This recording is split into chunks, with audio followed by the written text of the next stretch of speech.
Hello guys, in this quick video I'm going to show you how to schedule posts on TikTok. Well, the short answer is you can't. You can't schedule posts on the official TikTok app. You have to install an app provided by TikTok themselves. The app is called TikTok Studio. You have to install it on Play Store. I'm going to put the link in the description.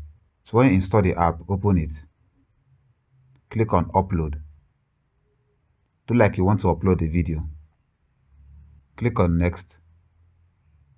Here, you're going to see an option to schedule a post. Click on it. Today is August 23rd. I can schedule a post for tomorrow, which is August 24th. You can go all the way to next month if you want. You can choose the minutes and the hours. At the bottom, it says, by continuing, you allow your post to be uploaded and stored in our servers until the scheduled post time. So when you click on Done, after you select the particular date, time and hour you want, you can now go to sleep and your post will go live the time you set it. So that's how you schedule a post on TikTok. That's all for this video. See you guys in the next one.